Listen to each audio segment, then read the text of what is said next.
a 21st century mine.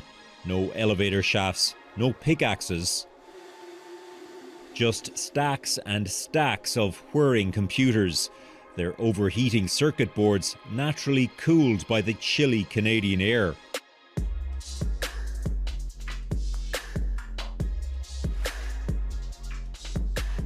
Bitfarms is a cryptocurrency mining company.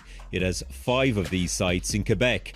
Its president, Jeffrey Morphy, says their machines recently crossed a mind-boggling milestone. We are currently generating over 1 exahash of production.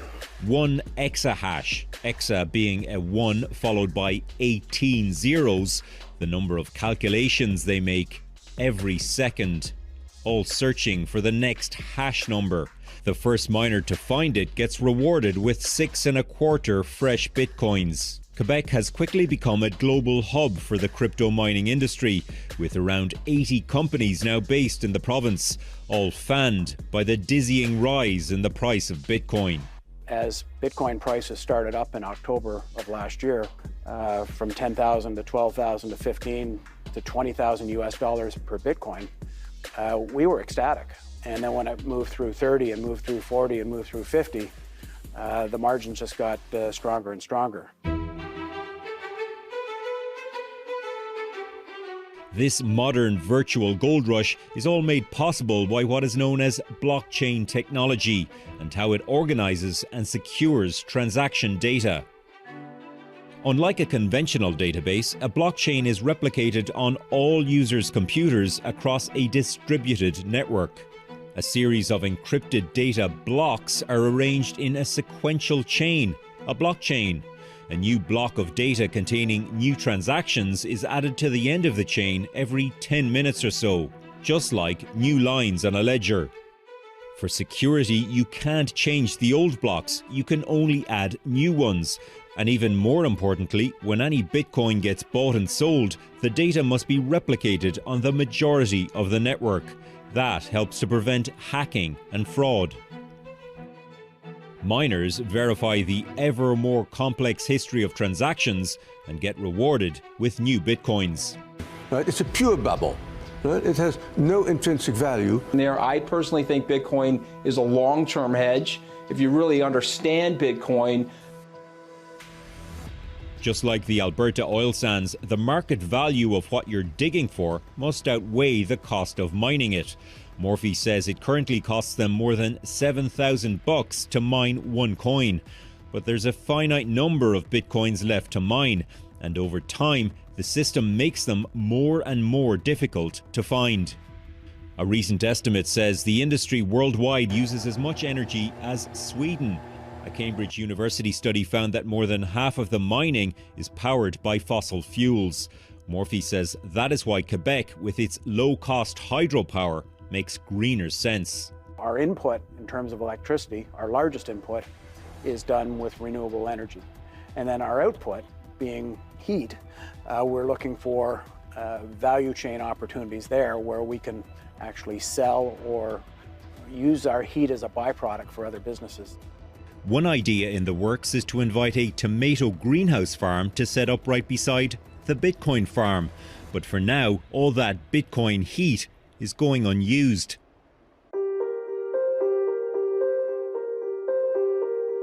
The growing field of blockchain is about much more than cryptocurrency. Just ask Alex Tapscott, co-author of the book Blockchain Revolution. So what blockchain basically enables is digital scarcity, a way to move a unique digital asset over the internet, peer-to-peer, to somebody else without the need for a traditional third party like a bank or a government. And that might seem like a simple innovation, but it's profound.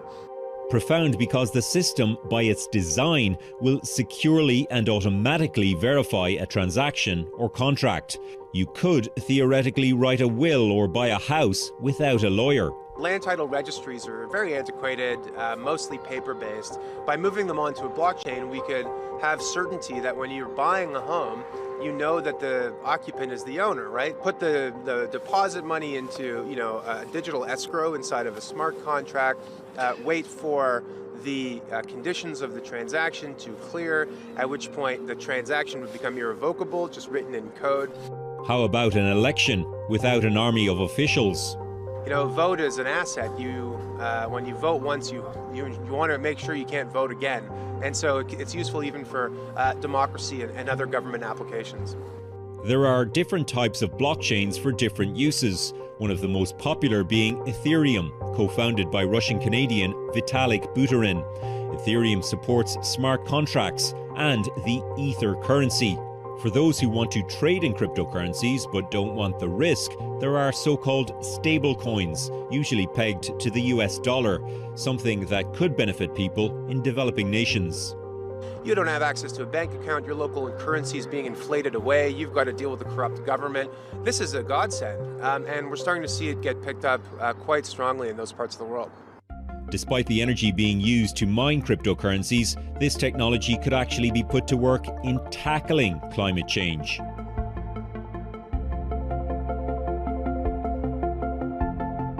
Pedro Baez is the head of research at the Blockchain and Climate Institute, a think tank set up to help governments and organizations harness the power of blockchain.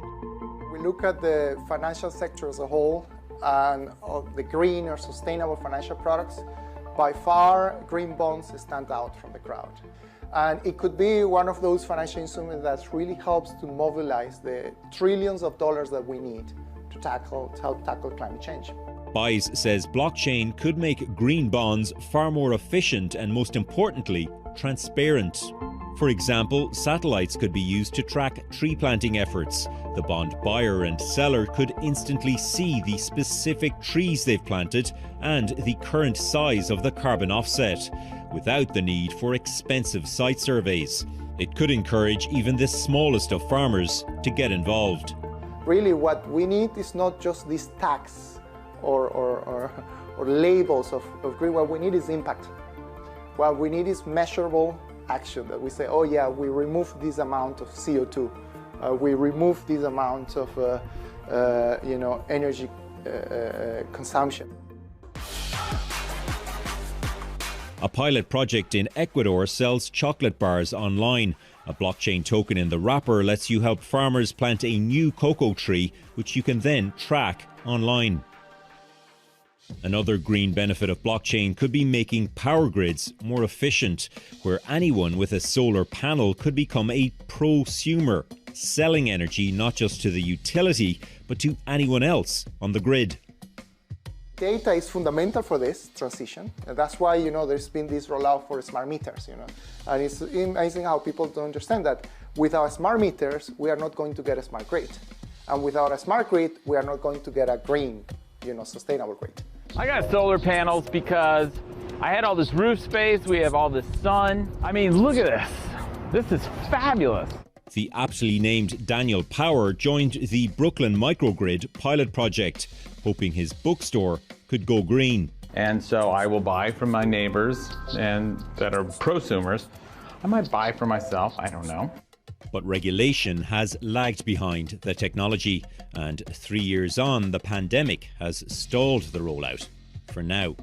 But after the approval from the Utilities Commission to take it a step further, nothing ever happened. Now, that's when COVID hit. Another small idea to plant cedar trees in Lebanon got cut down when the Lebanese economy collapsed.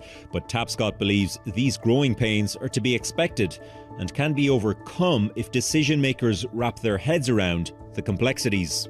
But also government could be a model user of this technology. A lot of the best applications of blockchain, for example, central bank digital currencies, digital health records, land titles, and so forth, are things that the government could benefit a lot from embracing. So I'm pretty optimistic. I've been pretty pleased with what I've seen so far, and I certainly hope it continues. Blockchain's potential is huge. The biggest hurdle to it being realized could be how hard it is to grasp.